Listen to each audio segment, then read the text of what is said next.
This mom's husband left after she was disfigured by a campfire, but her comeback was extraordinary.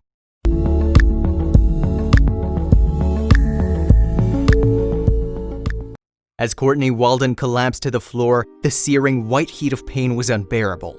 The flash engulfed her face while the gasoline on her skin swept the flames across her body.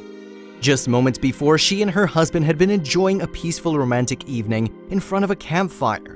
Now she was in hell, and her life would be changed forever.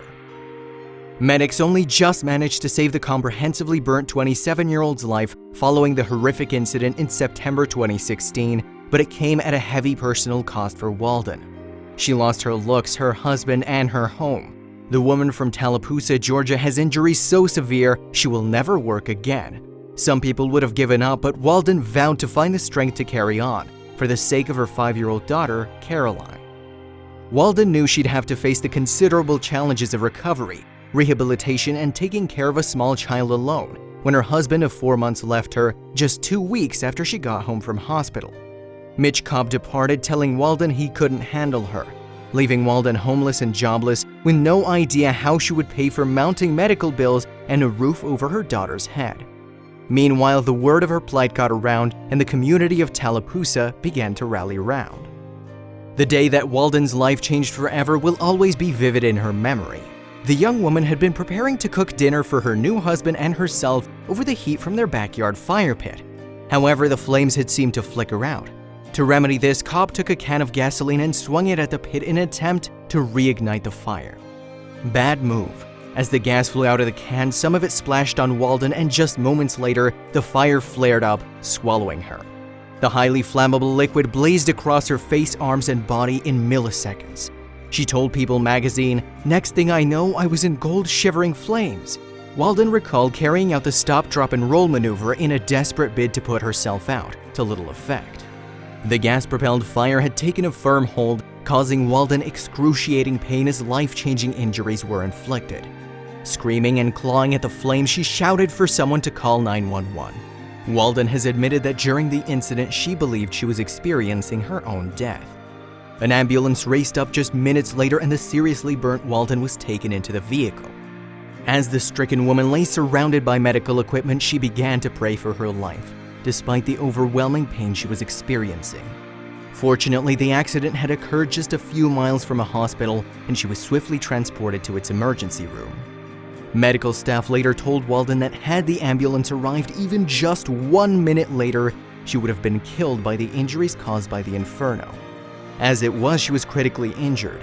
Walden was immediately induced into a coma to mitigate shock and remained in an unconscious state for a month. Meanwhile, surgeons worked to save as much of her face and body as possible, using skin grafts and laser surgery to repair the damage as best they could. The task was massive. 40% of Walden's head and body had been burnt. Her face suffered 4th-degree burns while her arms and body were exposed to 3rd-degree burns. Eventually, after 51 days in hospital, 40 of which were spent in the intensive care unit, Walden was allowed to return home. The mother of one confessed that the first time she looked at herself in the mirror, she was almost physically sick. Caroline did not recognize her at first. Walden told UK tabloid The Daily Mail, "They didn't bring her to the hospital, so the first time I saw her was when I came home. She was very hesitant and very standoffish. Then when she heard my voice, she came over and gave me a hug. She's been amazing." Shortly after returning home, Walden began work to become stronger and more independent. Originally unable to even hold her daughter due to the pain, the young mom is now able to swim and play with Caroline every day. She's undergone many drafts and laser surgeries, and another 12 are expected to take place over the next 2 years. Thoughts quickly turned to money.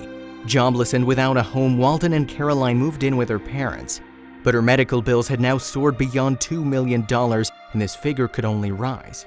Panic gripped the family as they struggled to envisage what kind of future mom and daughter could look forward to, but their community refused to let them be beaten. Members of the local church in Tallapoosa began to build a house for them on Walden parents' land, free of charge. The pastor, John Ellis, 43, from Refuge Ministries of West Georgia, told the Daily Mail, "I believe that the home is not only going to give a peace of mind to, but it's one less thing to worry about. She can focus on her daughter and a full recovery." A GoFundMe page was set up to raise money for the Forever Home project in January 2017. In just 6 months, donations to cover the building costs and help support Walden and Caroline rocketed to more than $324,000. But now, with a relationship with her daughter stronger than ever and a home well on the way to being built by her generous community, it appears Walden has found new love. She's begun dating a male friend from high school after they were reunited through the local church, and he got involved with a housing project. Excited for the future, the pair shared a loving photo together on her Instagram account as her comeback takes another step forward. Memories of the pain caused by her husband's abandonment are being in the past, and in retrospect, Walden even claims the event made her stronger as a person. However, Walden did reveal to the Daily Mail that some members of the public still unnerve her. "I get stared at constantly like I'm a monster. People just make rude comments, but it's okay. I'm stronger than they are, I get through it." But not all of the public are that unthinking. Walden has described her love for her daughter and her religion as the key factors behind her recovery. But the outpouring love for her and her remarkable story has been revealed through comments left on the GoFundMe page. Describing her story as heartbreaking and inspiring, more than 6,000 people have donated so far. Nowadays, Walden wears a butterfly necklace to remind her that her journey towards recovery will always be worth the struggle. After receiving the present from an anonymous admirer, she said on Facebook, "Just when the caterpillar thought the world was over, she became a butterfly." Despite all that she's been through, Walden's positivity and vitality have brought her to a happy place. Her courage, strength, and personal faith have never wavered. Now, together with her daughter, a new home on the way, and with love in her life once more, that faith has been confirmed.